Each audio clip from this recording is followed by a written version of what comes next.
வணக்கம் மக்களே, நான் குணா. இன்னைக்கு நம்ம நடிகர் ரா பார்த்திபன் அவர்கள் பண்ண அலிச்சாட்டியை பற்றி தான் பார்க்க போகிறோம்.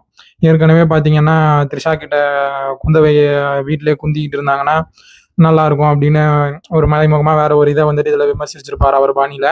அதுக்கு வந்துட்டு குந்தவைகிட்ட நல்லா குத்து வாங்கினாரு. ட்விட்டரில் த்ரிஷா பார்த்தீங்கன்னா ட்விட்டரில் காட்டமாக பதிவிட விட்டோம். அதுக்கு பார்த்தீங்கன்னா அப்படி இப்படி சமாளித்து இப்போதான் அது ஓஞ்சுது.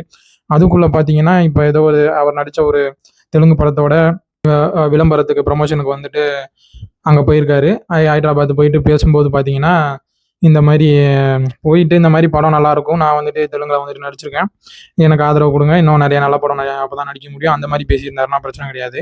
இவர் என்ன பண்ணுறாருன்னா அங்கே போயிட்டு நான் வந்துட்டு ஒரு நாயுடு தான், ஆனால் தமிழ்நாட்டில் இருக்கிறதுனால பார்த்தீங்கன்னா தமிழ் நல்லா தெளிவாக பேசுகிற அளவுக்கு வந்துட்டு தெலுங்கு எனக்கு பேச வரல அப்படின்ட்டு என்னென்னமோ பேசியிருக்காரு. அதனால பார்த்தீங்கன்னா அவரை வந்துட்டு திருப்பி இங்கே வந்துட்டு மறுபடியும் சர்ச்சையில் சிக்கி, போன வாட்டி சிக்கினதாவது பரவாயில்ல, ஏதோ ஒரு நகைச்சுவையாக எடுத்துக்கலாம், அந்த மாதிரி வந்துட்டு எதுவும் தப்பாக அந்த மாதிரி இல்லை. இதில் பார்த்தீங்கன்னா உள்நோக்கம் என்ன, அப்போ இங்கே இருக்கவங்கலாம் பார்த்தீங்கன்னா இந்த மாதிரி தான் இருக்காங்க, வெளியே பார்க்கும்போது நமக்கு வந்துட்டு இங்கே இருக்கவங்களாம் வந்துட்டு தமிழர்கள் அந்த மாதிரி தெரியுது, ஆனால் அவங்க உள்ளே வந்துட்டு என்னன்றதை வந்துட்டு உள்ள என்ன நினைக்கிறாங்க, எப்படி நினச்சி வாழ்ந்துட்டு இருக்காங்க அப்படின்றத பார்த்தீங்கன்னா இந்த மாதிரி சம்பவங்களில் வந்துட்டு வெளிப்படுது அப்படின்றது வந்துட்டு நிறையா பேர் வந்துட்டு காணொலிகள் பதிவிட்டுக்கிட்டு இருக்காங்க. என் செய்தி ஊடகங்களே பார்த்தீங்கன்னா இதை வந்துட்டு பெருசாக பேசிட்டு இருக்காங்க. பெருசாக பேசணும் தான் இந்த விஷயத்த.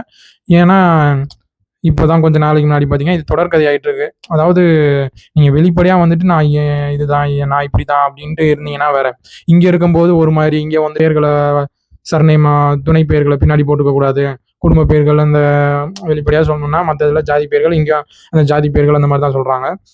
ஆனால் அது பார்த்தீங்கன்னா அதை வச்சு தான் இப்போ எதுக்கு ஜாதி வாரி கணக்கெடுப்பு, அது ஒரு வேற டாபிக், அதெல்லாம் எதுக்கு எடுக்கணும்னு சொல்கிறாங்கன்னா அப்போ தான் பார்த்தீங்கன்னா யார் இந்த மண்ணை சேர்ந்தவங்க, யார் வெளியே இருந்து வந்தவங்கன்னு தெரியும். இப்போ இதே வட இந்தியாவிலேருந்து வந்தவங்கன்னா இங்கே வந்திருக்காங்கன்னா அவங்க பேர் கேட்கும்போதே தெரியும், சரி இவங்க வந்துட்டு வெளியாள் அப்படின்றப்போ இந்த ஓட்டு அது இதுன்ட்டு நிறையா இருக்குது.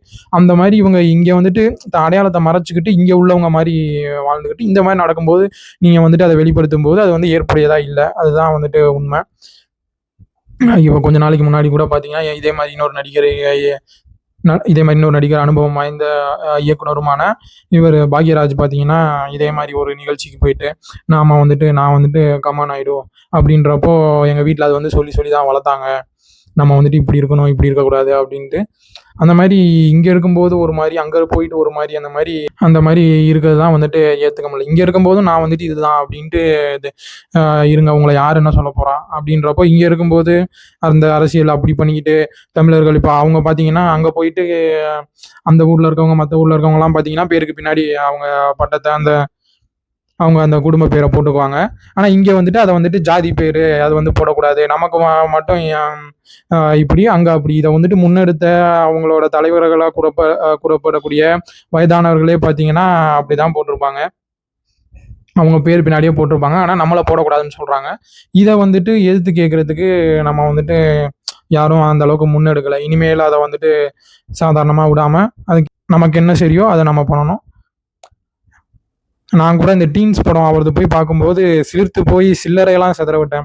ஏன்னா அதில் பார்த்தீங்கன்னா கடைவாசி வந்து ஒரு மாதிரி எங்களுக்கு வேணும், ஒரு மனிதன் வேணும், ஒரு டெஸ்டிங்க்கு அந்த மாதிரி ப்ரோட்டோடைப் இந்த பூமியில் இருக்க எல்லாத்தையும் எடுத்துகிட்டு போயிட்டு இருப்பான், ஒவ்வொரு சாம்பிள் அந்த மாதிரி மனித சாம்பிளும் வேணும், ஒரு மனுஷன் வேணும் போது முதல் முறையாக ஒரு தமிழன் தான் போகிறான் விண்வெளிக்கு, அந்த மாதிரி இன்னொரு நாகரிகத்தை போய் அணுக போகிறான் அப்படின்ட்டு அதில் பெருமையாக சொல்லியிருப்பார். அப்போ நான் சிலிர்த்து போய் சில்லறையெல்லாம் செதற விட்டேன். ஆனால் இவர் இப்போ இப்படி போய் பேசும்போது அது ஒரு மாதிரி, இவருக்காடா வந்துட்டு நம்ம இத்தனை நாள் வந்துட்டு தரவாக போய் அவர் படம் பார்க்குறது, அவர் படங்களை பார்க்குறது, ரசிக்கிறது, அவர் கருத்துன்ட்டு இது பண்ண மாதிரி கொஞ்சம் உறுத்தலாக தான் இருக்குது.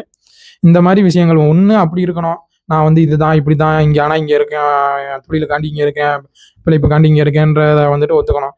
இல்லை வந்துட்டு இங்கே இப்படி காட்டுறீங்களா அப்படியே இருக்கணும், ஒரு தமிழ் உணர்வாளராக அப்படியே போகிற இடத்துலலாம் போயிட்டு இங்கே இருக்க மாதிரி அங்கேயே இருந்தீங்கன்னா பிரச்சனை கிடையாது. இது ஒரு பச்சோந்தித்தனமாக தான் இருக்குது, பச்சோந்தி பார்த்திபன் கூட சொல்லலாம்னு நினைக்கிறேன். சரி மக்கள், இது குறித்து அவங்க கருத்துக்களை பதிவிடுங்க.